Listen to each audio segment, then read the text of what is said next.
प्रेमचंद जी घर में हैं, जीवनी का वाचन कर रहे हैं और उसकी अगली कड़ी में आप देखते हैं कि प्रेमचंद जी की पत्नी शिवरानी देवी जी उस प्रसंग के बारे में बात करती हैं कि मेरे यानी जो इनके जेल जाने के बाद की जो पहली परिस्थिति बनी थी लखनऊ में वो कैसी थी।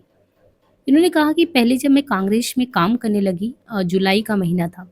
मैं चुपके चुपके काम करती। मैं क्या काम करती, ये घर में कभी जा ही ना करती, क्योंकि मुझे डर था कि उनको मालूम होने पर वे मेरा घर से बाहर निकलना मुश्किल कर देंगे और बहुत मुमकिन था कि वे जल्दी से जल्दी जेल चले जाते, क्योंकि वो पहले ही से ही जेल जाने के लिए तैयार थे। जब जब बातें होती तब तक वे यही कहते थे कि अब की बार मुझे जेल अवश्य जाना है। फिर अब तुम लोगों को खाने की भी कमी नहीं है और कुछ नहीं होगा, तो मेरी किताबों की रॉयल्टी तो मिल ही जाएगी। मैं प्रेस मैनेजर को लिखता जाऊंगा तो वह तुमको कम से कम 100-200 तो दे ही देगा। मैं बोली, अभी तक तुम्हारी रॉयल्टी की 100 कौड़ी तो मिली नहीं। 100 रुपए तो बहुत बड़ी चीज है। अरे भाई, जब तक काम चलता रहता है तब तक रुपए की तरफ किसी की निगाह तो जाती नहीं है।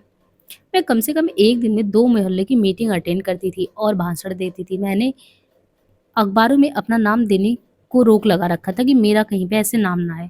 मैंने इस डर से रोक नहीं लगाई थी कि गवर्नमेंट मुझे गिरफ्तार करेगी, बल्कि इसके लिए कि एक दो स्त्रियों में ये वहम हो गया था कि मैं उनसे आगे हूँ और मैं जो काम करती हूँ उसमें मेरा नाम होता है। मेरी आत्मा इस बात को गवाना नहीं नहीं करती थी कि मेरा नाम हो और जो दिन भर मेरे साथ और मुझसे ज्यादा काम करे उनका ना हो। इसको मैं पहले से बुरा समझती थी और अब भी समझती हूँ। साथ ही उसे काम की रफ्तार काम होने का खतरा भी था। इसके बदले में मुझे उन स्त्रियों से खास सहानुभूति थी कि जो मेरी चीज थी और काम बिना भाव विवेक के बड़ी तेजी के साथ सब करने को तैयार रहती। दूसरे मैं उनसे ये छिपाना चाहती थी कि मैं उस आंदोलन के काम को बात जो है बटाना चाहती हूँ, मगर उनको इसका जो लाभ था यानी इसका जो बता रही थी मगर उनको इसका हाल कांग्रेस के दफ्तर से मालूम हुई हो जाता कि मैं क्या उनसे छिपाना चाहती हूँ। मैं जब रात को घर लौटी तो बहुत डरते डरते घर में आती और आते ही घर के कामों में लग जाती। घंटे 2 घंटे उनके साथ भी गपशप कर ही लेती। उन्हीं दिनों मुझे हल्का हल्का बुखार भी रात को हो जाता, पर मैं बीमारी को छिपाती। इसी तरह हमारा काम चलता था। इस सब का कारण ये था कि मैं उनको जेल ना जाने देकर खुश जाना चाहती थी और आखिर हुआ भी वही। हालांकि जब कभी उनको मेरी चालाकी मालूम होती तो वह मेरे ऊपर झुँझलाते, कभी-कभी मुझसे झगड़ा भी कर बैठते। मैंने जो कुछ काम किया वो देश सेवा के लिए किया, ना कि अपने स्वार्थ के लिए। अब यहाँ पे इन्होंने एक हार प्रसंग करके छेड़ा है कि अगर वे कहीं जलसे में जाते तो वहाँ जो उन्हें हार वगैरह मिलता था, वे लौटते ही वो मुझे पहना देते और कहते, लो ये हार है। मैं कहती, यह हार तो जनता की तरफ से मिला होने के कारण बड़ा कीमती है। जनता से आपको मिला है, आपने उसे उठाकर दूसरे को क्यों दे दिया? ये क्या? ये तो ऐसा लग रहा है कि हार का मूल्य आपने नहीं समझा। हाँ बोले, नहीं, उसने मुझे भेंट किया। वह भेंट की हुई चीज मेरी हो गई। मैं जिसका पुजारी हूँ उसे मैंने चढ़ा दिया। इसका मूल्य है, मूल्य तो अब और बढ़ गया। मैं तुम्हें अपने से कम नहीं समझता। मैंने कहा, मतलब यह कि जनता द्वारा दिया हुआ कर्तव्य का बोझ आपने मेरे सिर डाल दिया। मैं अगर इस बोझ को अपने दुर्बल कंधों पर ना संभाल सकूं तो मैं तो समझता हूँ कि किसी बोझ को बिना तुम्हारे सहारे के नहीं उठा सकता। फिर मैं तो तुमसे अलग अपने को समझता ही नहीं। मैं तो यहाँ तक समझता हूँ कि कोई पुरुष बिना स्त्रियों के कुछ भी नहीं कर सकता। जब तक स्त्रियों का हाथ किसी काम में ना लगेगा तब तक कोई भी काम पूरा नहीं होता। जब घर घर की स्त्रियां पुरुष हिंदुस्तान की तरक्की में लगेंगी तभी तो इस देश का कल्याण होगा। मैंने कहा, खुशामद करना तो आपको बुला ले, स्त्रियों को तो इस तरह की बातों से और अभिमान हो जाएगा। मेरा विश्वास है कि चाहे औरों को हो या ना हो, पर तुमको तो कतई नहीं हो सकता। मैंने कहा, सर कोई देवी नहीं हूं मैं, मुझे भी गर्व हो सकता है। मुझे मालूम है तुम्हारे गर्व से कल्याण ही हो सकता है, ऐसा गर्व तो होना ही चाहिए। अगर वैसा गर्व मुल्क भर में हो जाए तो हम आदमी बन जाएंगे। जो अपने को बलिदान कर दूसरों का गर्व बढ़ाता है उसका गर्व तो मान्य ही है। नमक कानून के प्रसंग की बात करती हैं कि सन 1930 की लखनऊ की बात है। वही महात्मा गांधी नमक कानून तोड़ने दांडी गए। सब शहरों में महात्मा गांधी की जय की धूम थी। उन दिनों हम लोग भी लखनऊ में थे और लखनऊ में ये लोग भी थे और माधुरी का संपादन करते थे। अप्रैल का महीना था। मेरे दरवाजे पर अमीनुद्दौला पार्क था। इन्हें लखनऊ में ये बता रही कि मेरे दरवाजे पर ही जो अमीनुद्दौला पार्क था उसी जगह रोज स्वयंसेवक आकर नमक बनाते और ऐसा मालूम होता था कि सारा लखनऊ उसी जगह उमड़ा आता। उन्हीं के साथ साथ पुलिस हथियार के पास पहुंचती। कई वो को अपने हाथ से कुर्ती टोपियां और ये सब पहनाकर नमक बनाने को भेजते। उनको मैं अपने हाथों से हार पहनाती और जब वह मेरे पैर छूने लगते तो बरबस मेरी आंखों से आंसू ढुलक जाते। मैं भी उसी समय उमंग में सीने से लगाकर आशीर्वाद देती, बेटा विजयी हो। इसी तरह 3 महीने तक ये काम चलता रहा। इसके बाद हम में और उनमें बातें होती थी। वो बराबर कहते थे, रानी मेरे जेल जाने का समय आ गया है। मैं उनको जेल नहीं जाने देना चाहती थी क्योंकि उनकी सेहत ठीक नहीं थी। मैं सोचती थी कि अगर वो जेल जाएंगे तो इनकी क्या हालत होगी। इसका ख्याल ही मुझे सिरा देता था, मगर उनको सामने उसका विरोध उनका कर ही नहीं पाती थी क्योंकि उनमें कायरता थी।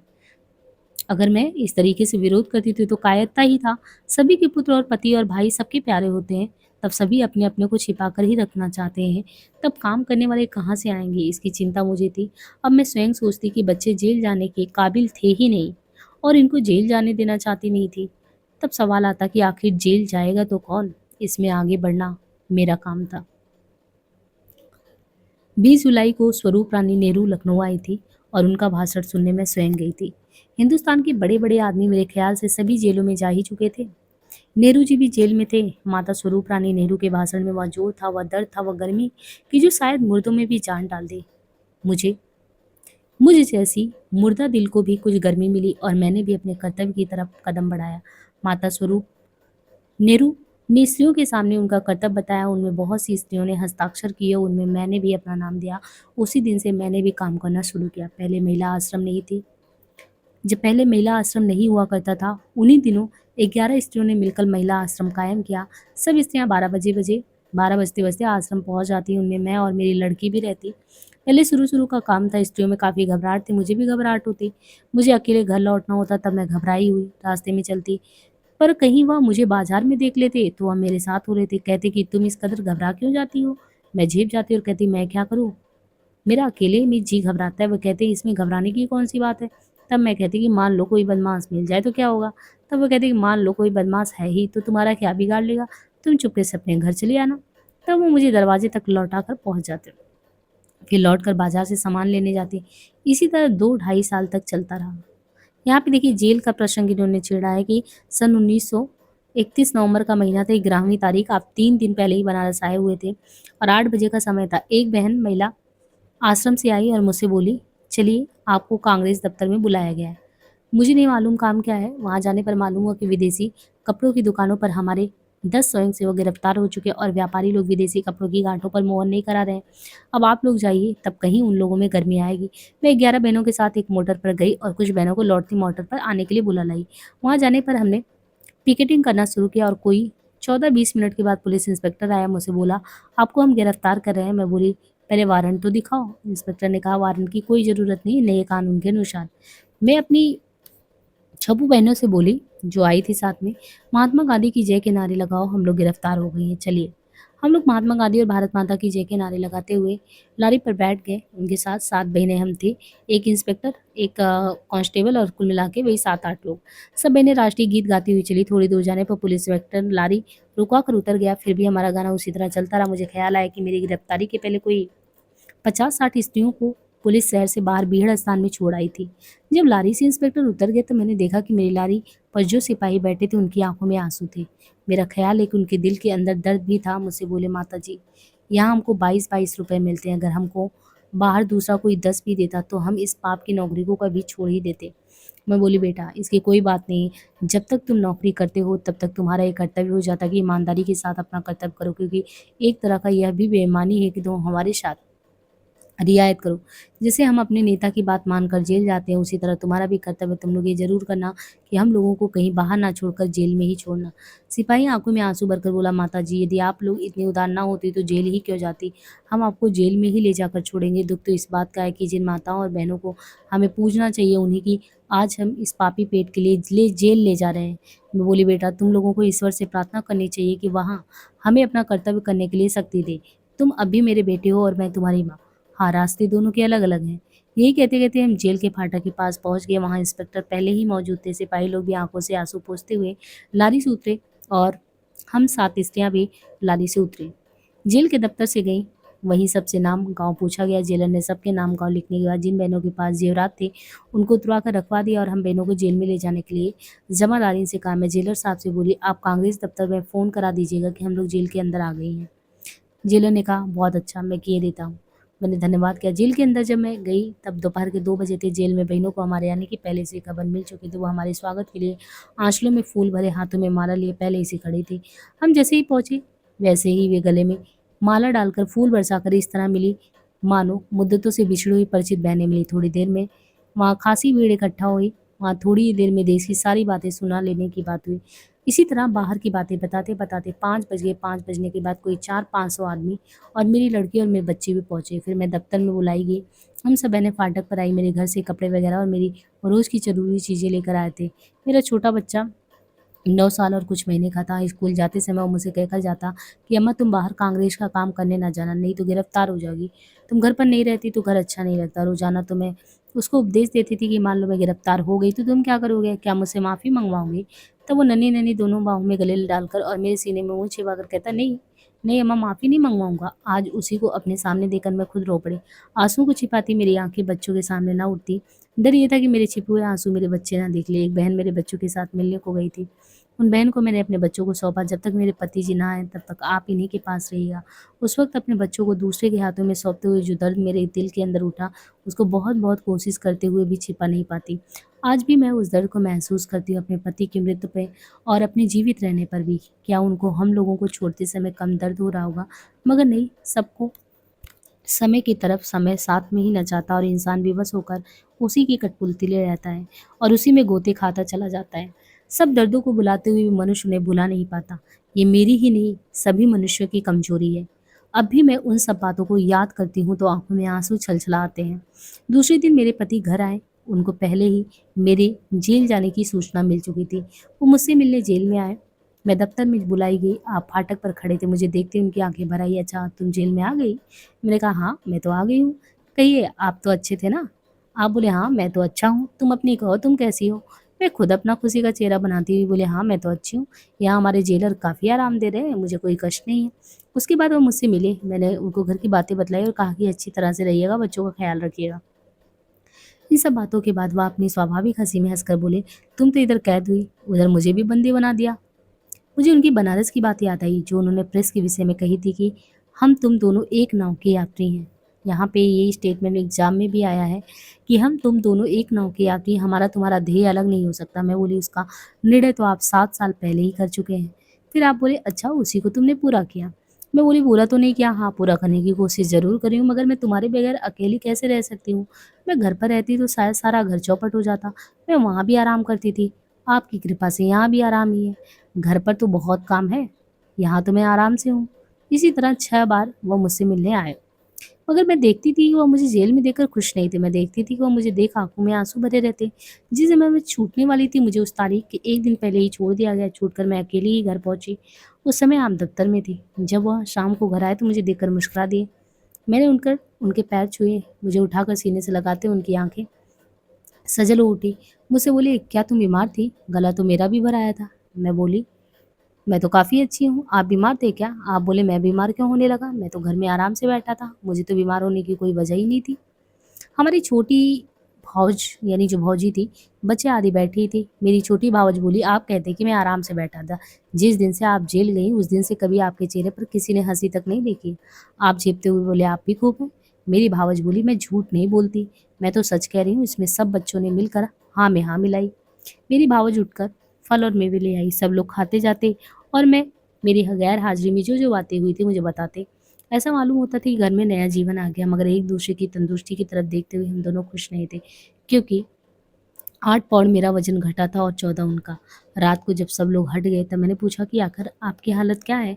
कुछ नहीं, अच्छा तो हुआ, आप बोले। मैं बोली अच्छे तो नहीं है, जैसे मैं छोड़ गई थी वैसे भी नहीं है। आप बोले वैसे कैसे रह सकता था, तुम उधर जेल में थी, इधर मैं जेल का अनुभव कर रहा था। मैं बोली जिस डर को मैं कई महीनों पहले आपसे छिपाने की कोशिश करती थी, अब देखती हूँ कि वो आपने घर बैठे पूरा दिया।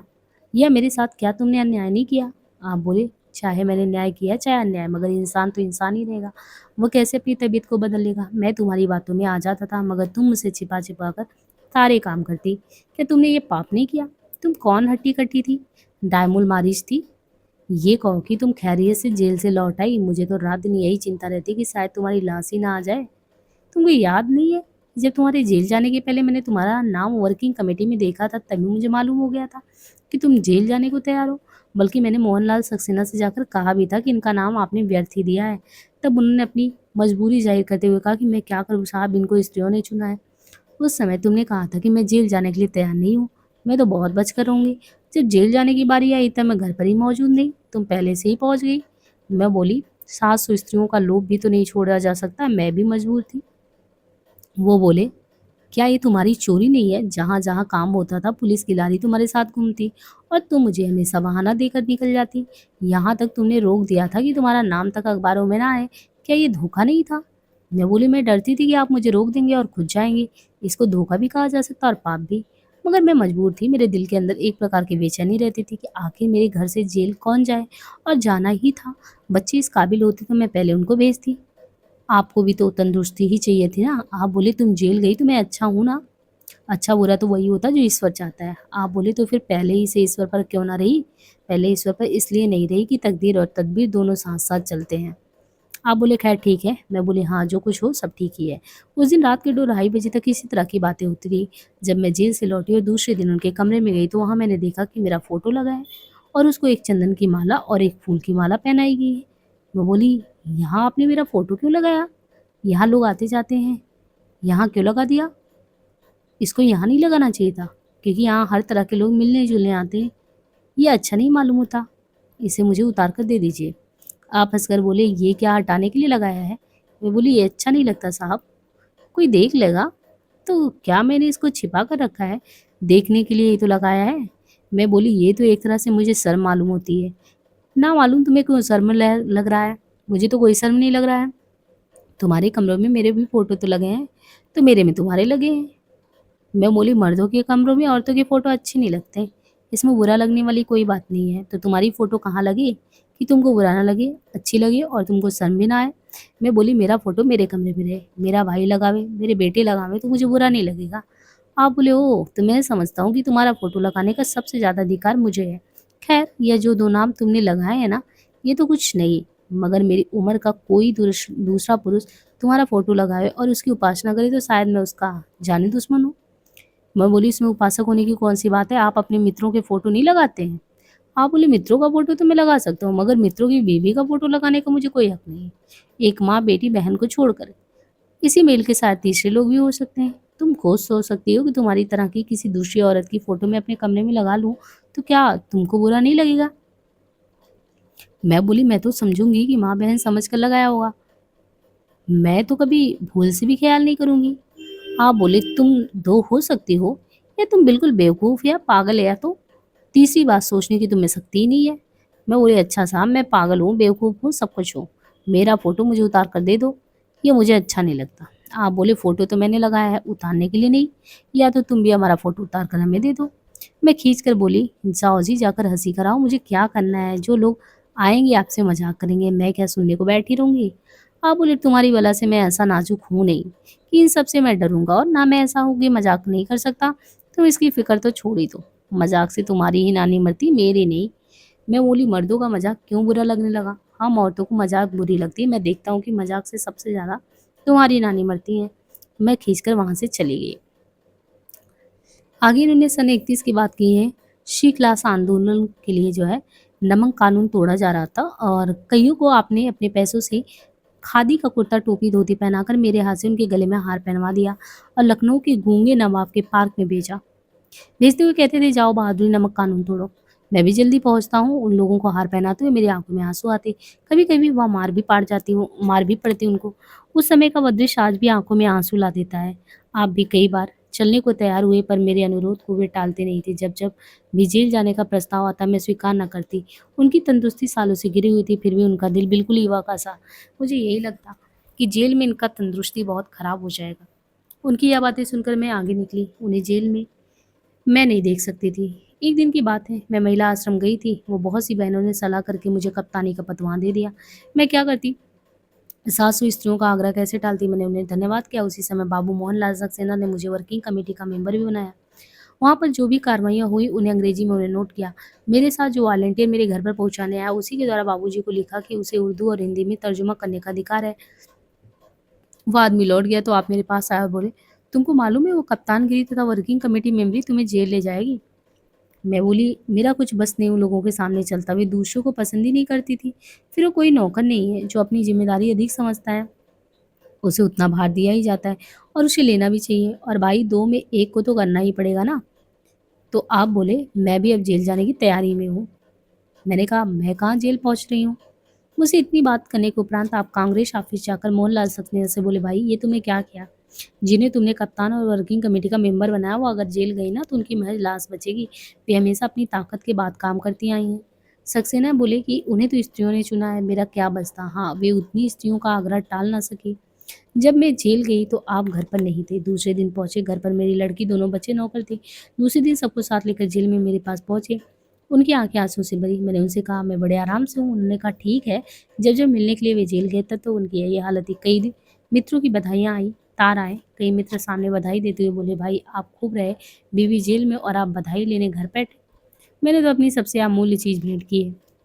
जब तक जेल में मैं थी प्रति सप्ताह वे इतनी चीज़ें यह समझ कर भेजते थे कि सबका काम आए। सबके काम आए। जब मैं छूट कर आई तो मालूम हुआ कि वे तभी से नहीं हंसे, भरपेट शायद खाना भी ना खाया। वजन तो ढेवड़ा मुझसे ही घटा। उन्हीं दिनों सी क्लास के कैदियों पर मार पड़ती थी, भरपेट खाना नहीं मिलता था, न कंबल ओढ़ने बिछाने का। इसका घोर दुख मुझे था। एक दिन मैं अपने घर से इसका जिक्र कर रही थी कि कितना बड़ा अन्याय है। ए बी वाले तो सब सुविधाएं पाएं और सी क्लास के बेचारे वॉलंटियर को इतना दुख। मेरी समझ में नहीं आता ये ए बी वाले कैसे इसे तोड़ नहीं डालते। वहां पर भी ज्यों के त्यों रईस। मेरी समझ में इस रईसी से द्वेष फैलेगा। आप बोले, इस रईसी ने ही तो हिंदुस्तान को गर्त में डाला है। इसका आंदोलन करने का मेरा निश्चय है। आप बोले, इस बार मुझे जाने दो। मैं उन सी क्लास की कैदियों की हालत से सिहर उठी और बाबूजी से बोली कि आप इसी में चले जाएं। एक आदमी के किए क्या होगा? बहुत जोरों का आंदोलन चाहिए, लेकिन इसके लिए कांग्रेस अब तक तैयार नहीं है। मैं इस विषय में कांग्रेस वालों से बात कर चुकी हूँ। मैं काउंसिल के सामने जुलूस लेकर जाना चाहती थी, लेकिन कांग्रेस वाले कहते हैं कि हजरतगंज में 2 बार गोलियां चल चुकी हैं। आंदोलन करने का अभी मौका है नहीं। मैंने वहां तो कहा है, लेकिन आप आपस में, यानी आपसे मैं पहले नहीं कह सकी। उसके 2 ही दिन बाद हम 785 स्त्रियाँ इकट्ठा हुई। इसमें लीड करने वाली केवल 4 थी। जुलूस के दिन गोली डंडों के भय से मैंने अपने घर में खबर तक नहीं दी। जब हमारा जुलूस हजरतगंज पहुंचा तो एक तरफ पब्लिक थी, दूसरी तरफ पुलिस, बीच में स्त्रियों का लंबा जुलूस। वहां जब हमारा जुलूस पहुंचा तो लोग असेंबली बंद कर अपने अपने घर भाग गए। हम लोगों ने जोर से कहा कि आप आज भले बंद कर लें, देखें कब तक बंद रहती हैं।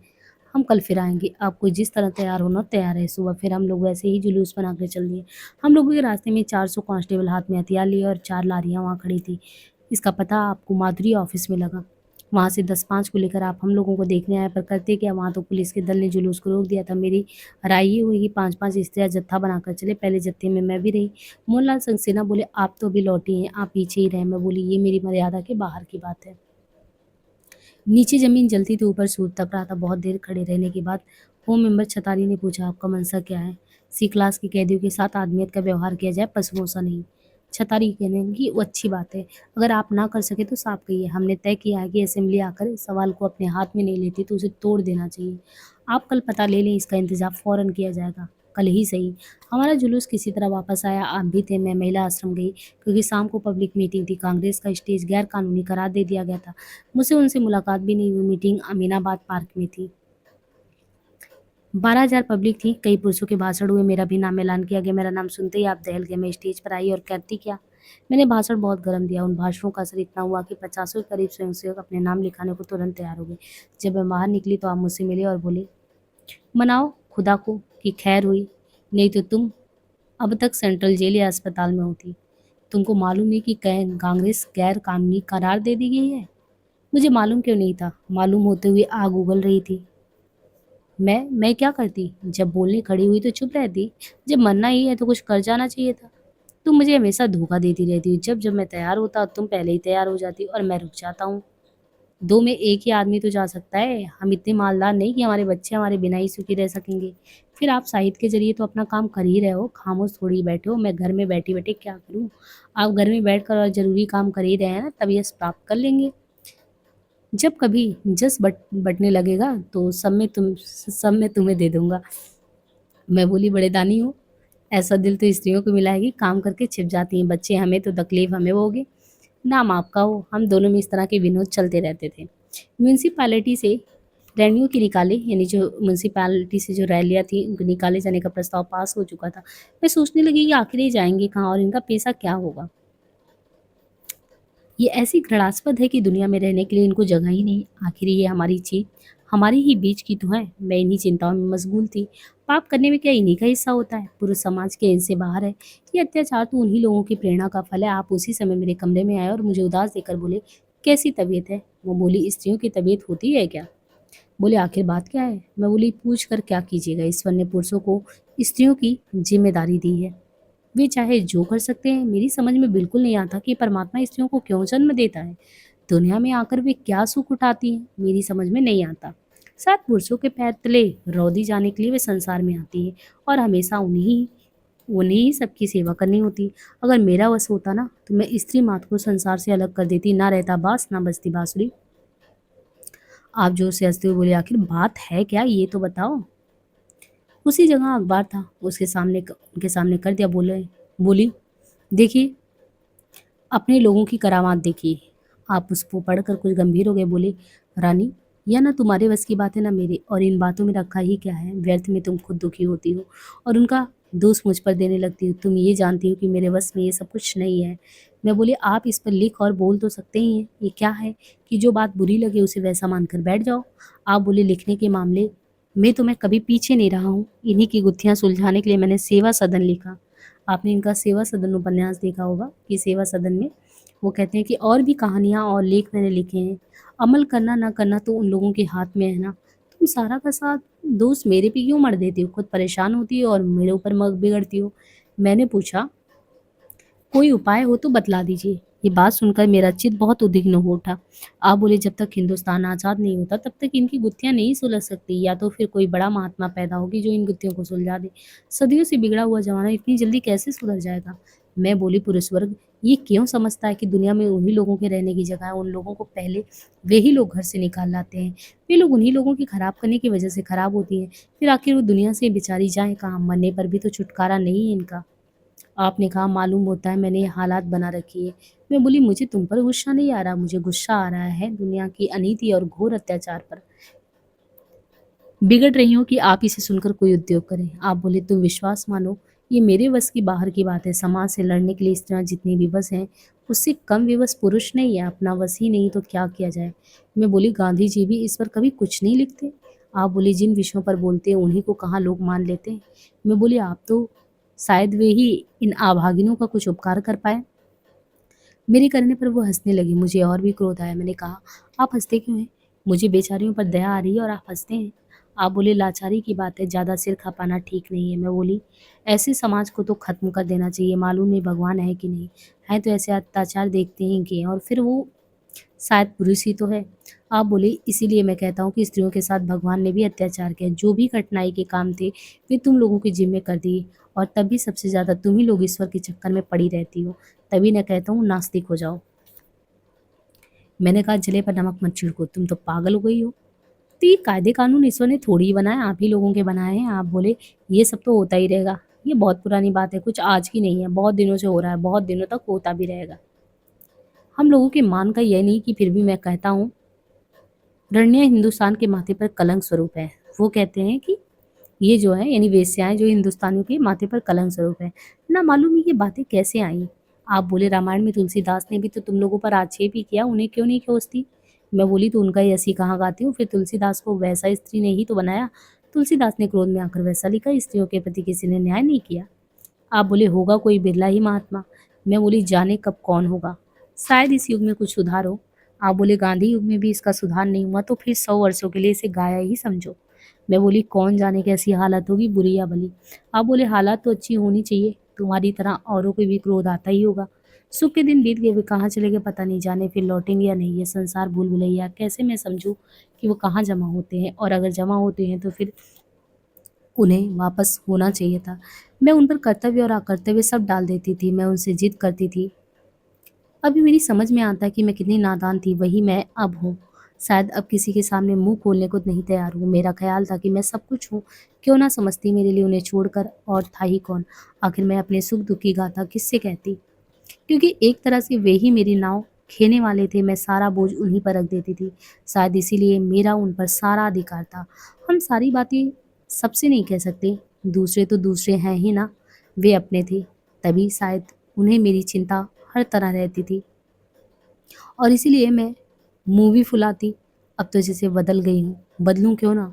जब समय बदल गया तो क्यों ना बदलूँ? वैसे ही कैसे रह सकती हूँ? जब नाव चलाने वाला नहीं रहा तो यात्री की सुरक्षा कैसे हो सकती है?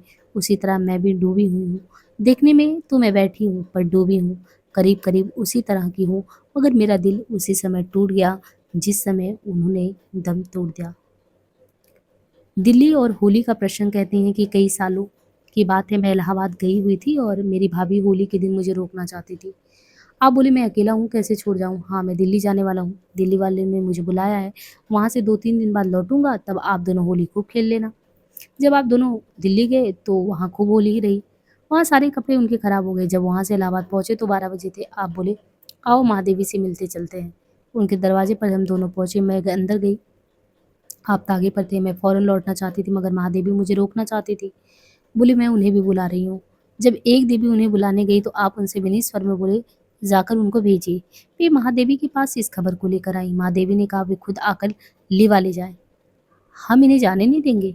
इस तरह 2 घंटे तक वे तांगे पर बैठे रहे। बाद में खुद उतर कर आए। बोले अब भी न जाने दीजिएगा।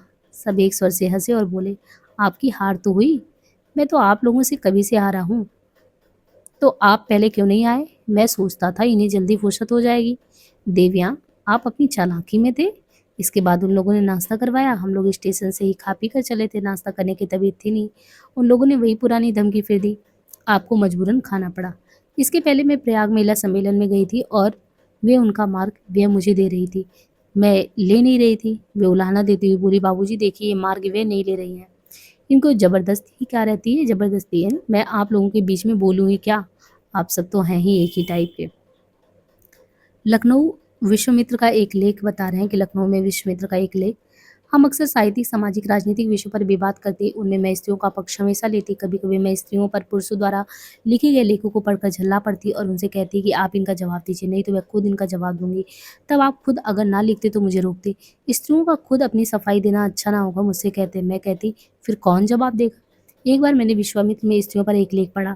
ये कोई 15 साल की बात है, ना मालूम क्यों वे वहाँ से स्त्रियों पर झल्लाए हुए थे। मैं उसे पढ़कर उनसे बोली इसका जवाब आप लिखिए, नहीं तो मैं खुद लिखूँगी। तब आप बोले बहुत सी औरतें हैं लिखेंगी। मैं आपके ऐसे कहने पर मुझे दुःख होता है। जो उस तकलीफ़ को महसूस करे वो क्यों उसे छोड़ दे? पुरुष को जवाब देना अच्छा होगा ना कि तुम्हारा। पुरुषों में सबसे बड़े लेखक तो आप हैं। फिर क्यों जवाब नहीं देते? तब आप बोले मैं किसी को बुला दूँ? जैसा तुम कहना वो लिख देगा। शास्त्री जी को बुला दूँ?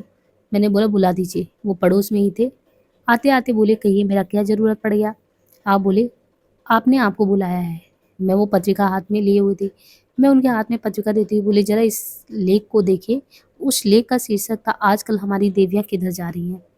मैं खूब पढ़कर इस पर लेख लिखिए, ना लिख सकिए तो बताइए। इन महाशय ने भी ज़रा तड़े दिल से लिखा था। इन्हें मालूम हो जाता कि देवियाँ जा कहाँ रही या देवता। हाँ, ये बात अवश्य है कि देवियाँ लिखने वाली कम है, देवता बहुत है।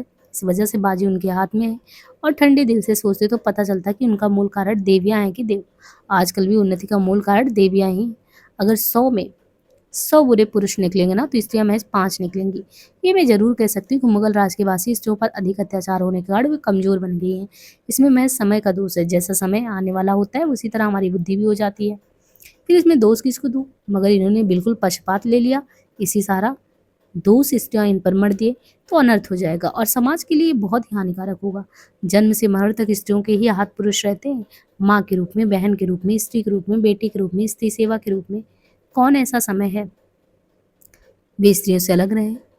जाति एक ही है। क्या स्त्री जाति पुरुष मात्र से दुश्मनी कर ले तो जीवित रह सकती? ये महाशय शायद स्त्री से नहीं पैदा हुए हैं। ये स्त्रियों का प्यार इन्हें नहीं समझ में आता। मैंने देखा इन बातों को सुनते सुनते आपकी आंखों में आंसू छलछल आए। शास्त्री जी को भी बुरा लगा। वे कहने लगी कि मैं इसका मुंह तोड़ उत्तर लिखता हूँ। आप बोले आप जल्दी से लिख दीजिए, मैं माधुरी में उसे निकाल दूंगा। मैं कौन जाने आप लोग भी तो पुरुष हैं, चांद में भेजिए ना। शास्त्री जी बोले आप तो ऐसा कहती हैं जैसे हम सबके सब मति भ्रष्ट हों। आप बोले भाई सजा तो हमें भुगतनी पड़ेगी, वो तो लिख कर दूर हो गया। 4-5 दिनों के बाद शास्त्री जी उसे लिख कर लाए। मैंने कहा पहले आप इसे सुना दीजिए।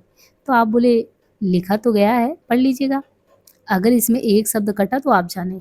लेख तो मुझे बहुत अच्छा लगा। वह लेख माधुरी में निकला। पुरुष में बड़ा हल्ला हो गया, पुरुषों में, मगर किसी को जवाब देने की हिम्मत ना पड़ी। स्त्रियों ने बधाई भी दी उस लेखक को। मैंने पंडित जी को धन्यवाद दिया। माधुरी ने पुरस्कार दिया। मैं लखनऊ में थी। जो महाराजिन हमारे यहाँ खाना पकाती थी, वो एक दिन शाम को खाना पकाने नहीं आई। जब वो सुबह आई तो बोली, रात कहाँ रहेगी? महाराजिन रो रही थी, बोली, मेरा लड़का कभी से गायब है। मैंने पूछा, तलाश किया, कहाँ गया? महाराजिन बोली, कल जब मैं आपके यहाँ खाना पकाने आई तब सुबह था। कल मैंने सारे सारे ढूंढ डाला मगर कहीं पता नहीं चला। और कुछ लोगों से पता चलता कि 2-3 लड़कों के साथ कहीं भाग गया। जब मेरी और महाराजिन की बात चल रही थी, उस समय आप कमरे में काम कर रहे थे। महाराजिन की और मेरी बात सुनकर वे भी आ गए, क्योंकि उन्हें बहुत ज़्यादा उसकी चिंता रहती, क्योंकि उस हालत में खाना मुझे ही पकाना पड़ता अगर वो नहीं रहती। बाहर निकल कर आप बोले, कल कहाँ रह गई थी? वो उनके सामने भी रोती हुई बोली, बाबूजी मेरा लड़का जाने कहाँ गया। मैं इसी के लिए रात दिन मरती हूँ और ये इस तरह गायब हो जाता है मानो उसको मुझसे कोई नाता ही नहीं। आप बोले, जब वो इस तरह का नालायक है तो तुम ही क्यों मरती हो? जाने दो। जब उस बदमाश को ख्याल नहीं होता कि मैं विधवा माँ के लिए सब कुछ हूँ, तो तुम्हें क्यों जान देती हो? कमाओ खाओ पड़ी रहो। वो तुमको कभी भी आराम नहीं दे सकता, तुम्हें तकलीफ ही देने के लिए वो पैदा ही हुआ है। महाराजिन बोली, माँ की तबीयत नहीं मानती, कल से चला गया, रात दिन बीत गया, मुंह में पानी तक नहीं गया, कुछ भी खाने की इच्छा नहीं होती। आप बोली, ये तुम्हारी बेवकूफ़ी है, क्योंकि वह तो अपनी खुशी से गया और कुछ भी होगा तुम नाहक मरती हो। मैं बोली, इस तरह ये तो अपनी तबीयत नहीं बना सकती ना, ये माँ ठहरी, बेटे की तकलीफ नहीं सही जाती। आप बोले, ये तो माँ है ठीक है, पर उसकी भी तो तबीयत वैसी होनी चाहिए, वो तो इनके अगले जन्म का दुश्मन है और दुश्मनी का बदला ले रहा है। वो जब देखता कि माँ इस तरह परेशान हो रही है तब भी बदमाशी करना नहीं छोड़ता, और उसकी हिम्मत देखो बढ़ी जा रही है। मैं तो कहता हूँ, महाराजिन तुम आराम से रहो, लौट कर आए तो घर में रहने भी मत दो, वो ठीक हो जाएगा। मैं बोली, माँ इतनी जल्दी ऐसे बन में भी तो नहीं हो पाती। आप बोले, जब ऐसे बेटे हों तो ऐसी माँ को बनना ही पड़ेगा, बगैर बने काम तो चलेगा नहीं। लड़कों की हिम्मत सब और आगे बढ़ जाती है। माँ अगर कड़े दिल की हो जाए तो लड़का भी ठीक हो जाएगा, और इसी तरह रो धोकर मरना तो मेरे ख्याल में वो ठीक नहीं होगा। मैं बोली, सभी लड़के ऐसे नहीं होते। आप बोले, आजकल के ज़माने में अक्सर ऐसे ही लड़के दिखाई पड़ रहे हैं। देखते हैं 15-16 का हो गया पर उसकी यह हरकत। बताओ, माताओं की ज़िंदगी यही करती बीतेगी? जैसे कॉलेजों में बहुत से लड़के पढ़ते हैं तो उन्हें ये ख्याल होता है कि हम ऊँचे से ऊँचे पद पर जाएँ, मगर 100 में 2 ही 4 ऊँचे पद मिलते हैं। उसी तरह 2 ही 4 माताओं के बच्चे भी अच्छे निकलते हैं, जैसे शेष लड़के निकलने के बाद ठोकर ही खाते हैं। उसी तरह ज़्यादातर माताएं लड़कों के पीछे रात दिन मरती हैं। मैं तो कहता हूँ ऐसे लड़कों को जल्दी से जल्दी मर ही जाना चाहिए। मैंने कहा, नहीं ये बात नहीं है, माँ की तबीयत है, खुदगर्जी तो मर्दों में होती है, स्त्रियों में जिस दिन ये बातें आ जाएगी उस दिन ये दुनिया दुनिया नहीं रहेगा। ये माँ का ही तो प्रेम है जो हमेशा बेचारियों को रुलाता रहता है, उसे कमा कर उन्हें खिलाना चाहिए था। आप बोले, जब भूखों मरेगा तो खुद आ जाएगा। इनकी बात मानता होता, भला तो प्रेम करता होता, ये सब होता क्या? उसके पीछे परेशान है, कहती सब कुछ है पर आशा ही लेकर मरती हैं। महाराजिन को मालूम हो गया था कि बाबूजी के दफ्तर में एक जोशी है। मुझसे बोली, आप उस जोशी से पूछवा देती तो कुछ पता चल जाता। मैंने कहा, हाँ पूछवा दूंगी। महाराजिन बोली, मैंने सुना है कि मैंने जोशी से पूछवाने की सभी जिम्मेदारी अपने सिर ले ली। उसी समय जाकर बोली, आप अपने दफ्तर में जरा उनसे पूछिएगा। आप बोले, तुम्हें भी जोशी और पंडितों का चक्कर लग गया? मैं बोली, मैं मानूं या ना मानूं, वे पूछती हैं, उन्हें बतला दीजिए, आपको अपने साथ लेते जाएं, उनसे पूछा देंगे। आप बोले, कहीं कुछ नहीं होगा। मैंने कहा ना, नहीं, वादा दिया है, पूछवाना तो पड़ेगा। खैर मेरे साथ चले चले। मैंने कहा, खाकर आपके साथ चली जाओ। बहन जी, मेरी तबीयत बिल्कुल नहीं है खाने की। महाराजिन बोली, आपने कहा खा लो महाराजिन। आप अपने साथ महाराजिन को ले गए। जो कुछ महाराजिन ने कहा उस पंडित को समझा दिया और पंडित का कहना महाराजिन को। उसके साथ साथ जोशी की तारीफ कर दी। जोशी ने बताया था कि 2-3 दिन में आपसे आप तेरा लड़का आ जाएगा। जब महाराजिन चलने लगी तो उसे किराए के लिए 2 आने भी वैसे भी दे दिए। तीसरे दिन महाराजिन का लड़का सचमुच आ गया। महाराजिन को खुशी हुई। मैं दूसरे की भी किसी का काम अपने ही ऊपर ले लेती थी, चाहे काम अच्छा हो या बुरा। मेरे लिए चुकने पर ये काम पूरा ही हो जाता। मैं अक्सर ऐसा ही किया करती। मैंने कभी दिल में ऐसा भी नहीं सोचा कि वो मेरी बात मानेंगे या नहीं, और क्यों ऐसा ख्याल हो, जबकि हमेशा मेरी इच्छा पूरी ही होती, वे करने को तैयार भी होते। मामूली से मामूली बात और बुरी से बुरी बात, इसलिए मैंने कभी सोचा ही नहीं कि कौन काम करूं और कौन ना करूं। शायद वे इसलिए मेरा कहना ना टालते, जिससे मैं महसूस ना करी कि मैं नहीं कर सकती। शायद उन्हें मेरी हार प्रिय नहीं थी, या प्रेम से करते रहे हों जिससे मैं दुखी ना हूँ। अपनी बात वे छोड़ भी देते मगर वे मेरी बात नामंजूर नहीं करते। मुझे इसी लंबे जीवन में याद नहीं आता कि मैंने कोई काम करने को कहा हो और जिसे उन्होंने ना किया हो। मेरा स्वभाव अभिमानी था और मेरी आदत बढ़ती ही गई। मैं जल्दी किसी से अपने दिल की बात कहती नहीं थी, यहाँ तक कि अपनी ज़रूरत भी किसी से नहीं बताती, क्योंकि अगर कोई ना मानता तो मेरी आत्मा रो पड़ती। मेरी आत्मा तो यूँ ही रोती। मैं अपने उन दिनों की याद करती हूँ तो दिल भर आता है। मैं ये सब बातें इस ख़्याल से नहीं लिख रही हूँ कि पढ़कर पाठक दुखी हों। मैं ये सोच कर लिख रही हूँ कि मैं ऐसे कैसे बन गई। मैं बन गई, कुछ तो स्वभाव था और कुछ आपने मुझे बनाया। ज़्यादातर सबके घर स्त्रियाँ आती हैं, बहुत हुआ तो पति के घर की मालकिन बन गई, मगर मैं घर की मालकिन ना होकर उनके हृदय की मालकिन हो गई, क्योंकि मैं अपनी इच्छा के अनुसार ही उनसे सब कुछ करवाती। मैं ये नहीं कहती कि इसमें मेरी विशेषता थी, इसमें मेरा कुछ नहीं, सारा बड़पन मेरे स्वामी का था। मेरे घर में एक नौकरानी बूढ़ी बारिन थी, मेरे ही घर का काम करती, रात दिन मेरे ही घर में रहती। उस बारिन के 4 बेटे जवान थे, एक बेटी थी मगर बुढ़िया को कोई खिला नहीं सकता था, और जब उसका महीना पूरा होता, उसका कोई ना कोई लड़का आकर उसकी तनख्वाह ले जाता। एक दिन मैं और वे बैठे थे, चंद मिनट पहले उसका लड़का रुपए लेकर गया। आप बड़े अफसोस के साथ बोले, इस बुढ़िया के लड़के आदमी है कि शैतान। मेरी समझ में नहीं आता कि यह बूढ़ी माँ काम करे और इसके जवान जवान लड़के तनख्वाह लेने पहुंच आए। मैं बोली, आप आखिर कहना क्या चाहते हैं? आप बोले, मैं ये कहता हूँ कि ये जवान लड़के लड़कियों की कमाई लेने क्यों आते हैं? खुद देना चाहिए। बड़े बेहया हैं, सालों को शर्म भी नहीं आता। मैं बोली, शर्म क्यों आए? शर्म तो अच्छे अच्छों को नहीं आती, ये तो जाहिल है ही। आप बोले, तो ये देती क्यों है बुढ़िया? मैं बोली, आकर रोते होंगे, इसी पर दया आ जाती होगी। वो तो माँ ठहरी, वैसे तकलीफ दे सकती है। आपने एक कहानी भी तो लिखी थी, बेटों वाली विधवा। आप तो इस विषय में पहले ही अपने विचार प्रकट कर चुके हैं, फिर मुझसे क्यों पूछते हैं? आप बोले, मैं समझता था ज़्यादा खुदगर्जी अंग्रेजों को ही पढ़े लिखों में आ गई है।